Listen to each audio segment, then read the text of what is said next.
Today's short is being brought to you by Goya Foods. If it's Goya, it has to be good.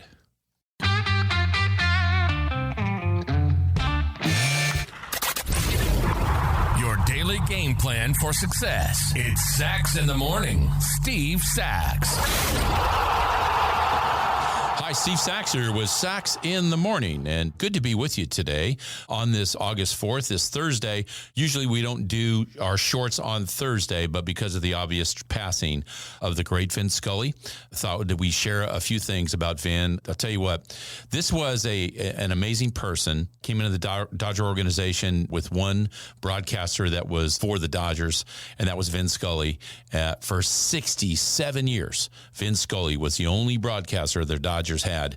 If you just think about that over the course of our lives, how many times can you say a person's been with one organization over the course of 7 different decades? It's just amazing what Vin has done. And I'll tell you what, Vin was just in some ways bigger than life, and in other ways he was just a regular guy. And I think that's what made him so endearing, whether it was in the clubhouse, on the field before the game, because Vin always did his homework. You know, he was just one of the guys. He never wanted special attention. He was always just, having a good conversation with somebody or lending a kind word. That's what Vin Scully was all about. Also, a lot of people don't really realize the scope of Vin Scully. He was one of the best football analysts that there is. As a matter of fact, Vin Scully called the great catch by Dwight Clark in 1982 in the end zone where the 49ers beat the Dallas Cowboys. And also, Vin Scully in 1982 was elected to the Hall of Fame.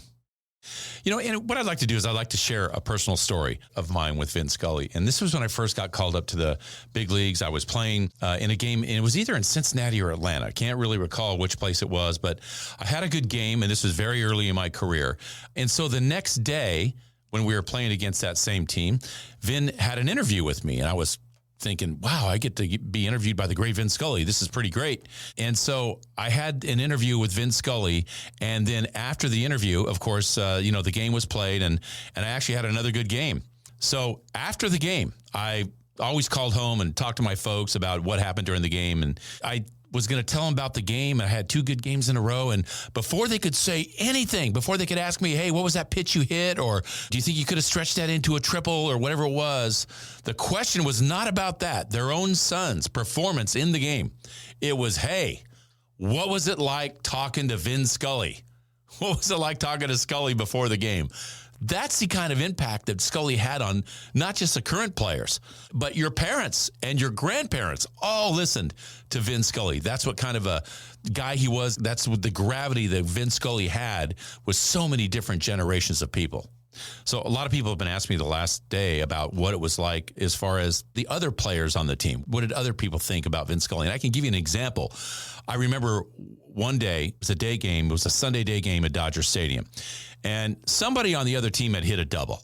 And there was going to be a pitcher's change. We were going to the bullpen. So it's kind of customary when somebody's on second base and there's a timeout, you usually go over and chit-chat a little bit with the player that just hit the double, whatever. And I can remember doing this. I can't remember who the player was, but I can remember going over and talking to the guy that just hit the double during the timeout. And usually when you go over there and talking to the player, it talks about the pitch he hit. He asks you about how your season's going, small talk. It wasn't anything like that. It was this. During the game, because of where the broadcaster sat at Dodger Stadium, the voice would reverberate from the back wall and would come onto the field.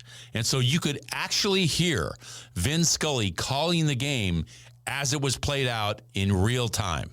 And I can remember the player was just astonished by the fact that Vin Scully was talking about the player that just hit the double during the timeout. And he was almost beside himself. It was like, I can't believe that Scully knows this personal part of my life. And it was such a big thing to him. And that's what Vin Scully was. He was almost bigger than life to the players.